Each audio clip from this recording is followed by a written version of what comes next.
Hello and welcome, people of the universe, back to my favorite series of this podcast, the misinterpretations of spirituality. And today's title is, Do I Need to Find Balance in Order to Be Spiritual?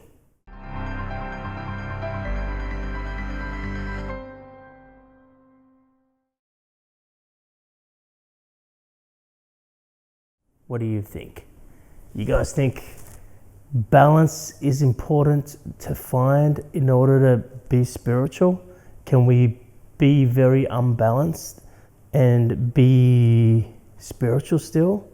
That's a question I'll leave for you to ponder on for a sec.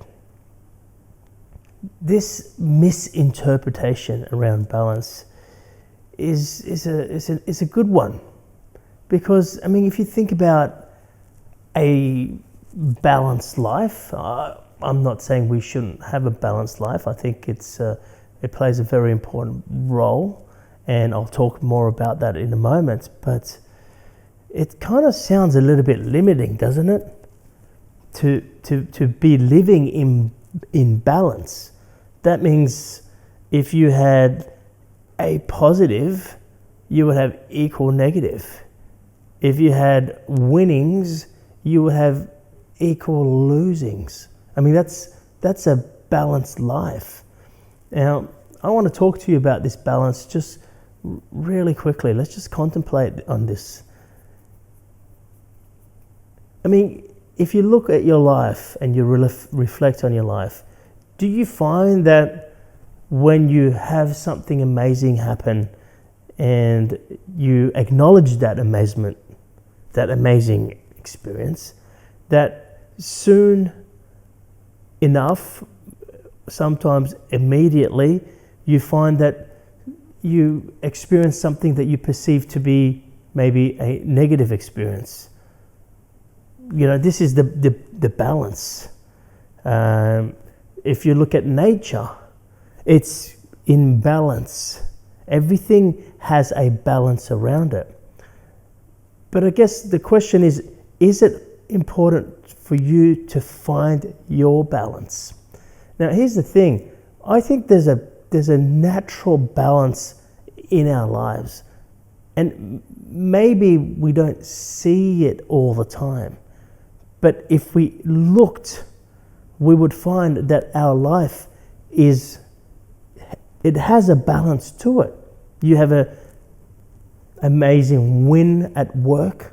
Financially, you start doing well, and then you notice suddenly your relationship suffers, and you're like, my relationship is not in order. We're struggling, and you focus on your relationship, and you improve your relationship. You give it more time, you nurture it, and suddenly your work goes out. You go back, focus on the work, and suddenly your health goes out. Like you're having a little bit of health. There's always something going on to keep us within this balance.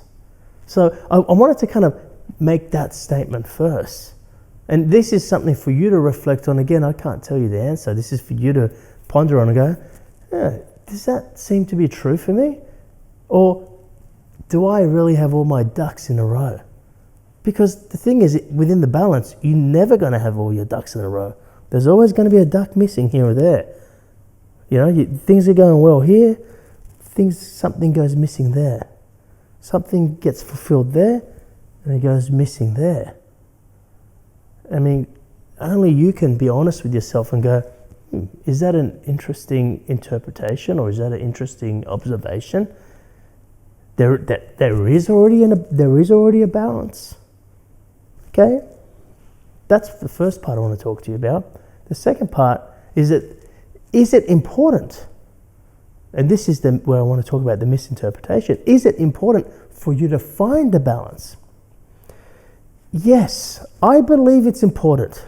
I believe balance, to find balance and to recognize the balance, to create balance in your life is important. If you don't eat a well-balanced diet, well, obviously what's going to happen? Okay? You only eat chocolate, you only eat desserts, you only eat sugar. What's going to happen? You don't have any veggies. What's going to happen? Okay, there is a balance. So this is the thing. I believe that we came here to find our balance, to find their balance. But I don't believe that we came here to live in balance. Because to me, the balance is a form of limitation. You see, you hear me talking about in a lot of my podcasts about this love, this energy. This love energy, it doesn't have a balance. You see, because this love energy is infinite. Do you know what infinite means? Maybe I'm slowing down my conversation here. I want to really dumb this down because it's so obvious. Infinite means there's only one. There's no beginning, there's no end, it's full power.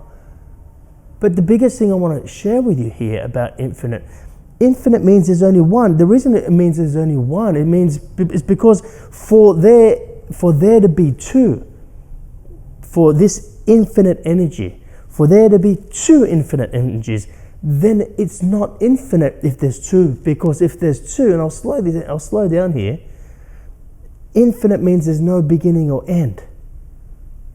Infinite means there's no parameters. So for something to be infinite means it's the only infinite. There can't be two infinites, because as soon as you say there's two infinites, you're saying there's a beginning and an end, and that means both are not infinite, both are finite. Finite is what has parameters. Finite has a beginning and end. It is born, it dies. Infinite is not born or does not die. It's eternal. So I continuously talk about this infinite energy, and I say it's infinite energy. And what we have access to, what we are, who we are, is this infinite, who we really are, is this infinite energy. And therefore, this infinite energy does not oppose an opposite.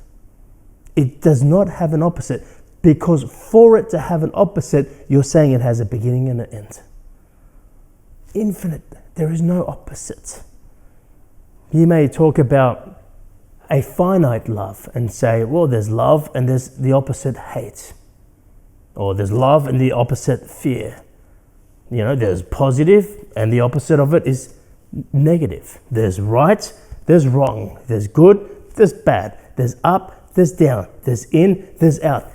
Within the duality is what we're experiencing through our story, through form. There's always two. And there is a balance.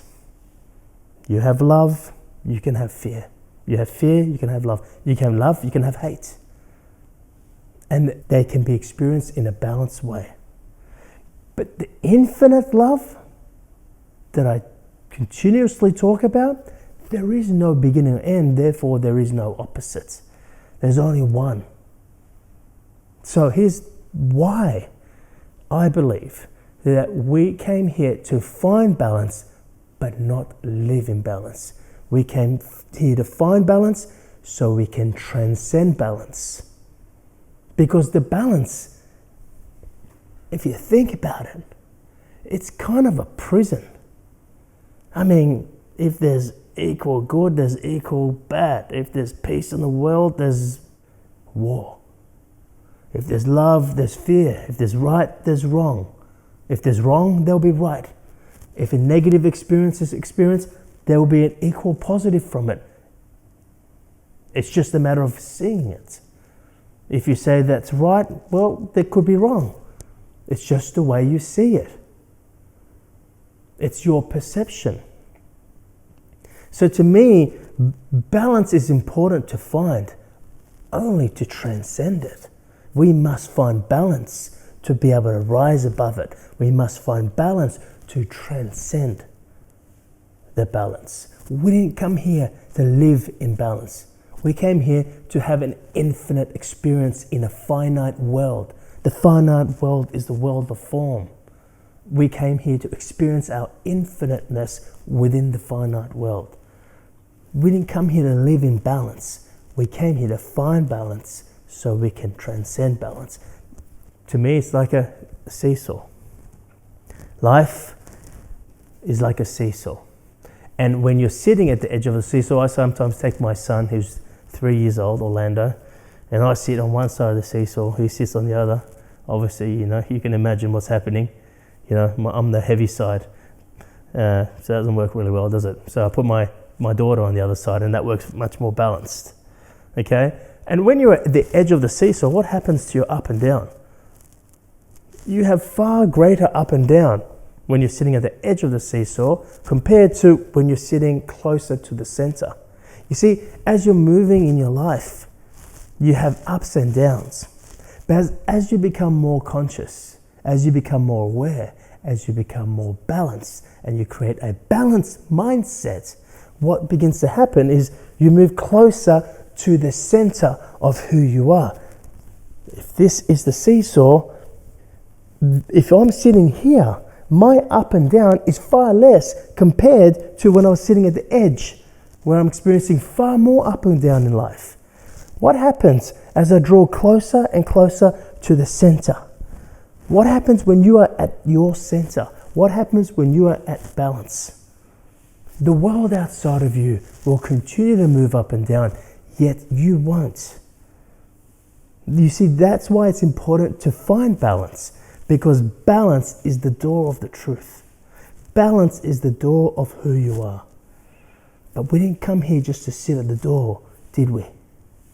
We came here to walk through it.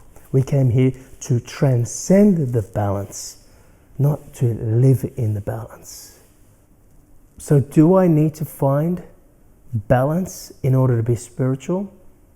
Well, that's not the real question. You need to find balance in order to transcend the balance. But the misinterpretation is that you are here to live in balance. Yes, live in balance, to find balance, to find the door of the truth of who you are. You're here to find the balance, only to transcend it, not to live in the balance. Because to live in the balance, although it's quite nice, because obviously if you're feeling very imbalanced in life, it's going to be a little bit difficult life. Lots of ups and downs, lots of pushes and struggles, lots of trying to make it happen. It's going to be a heavy experience versus when you're living in balance. But living in balance only is like building a penthouse within the prison.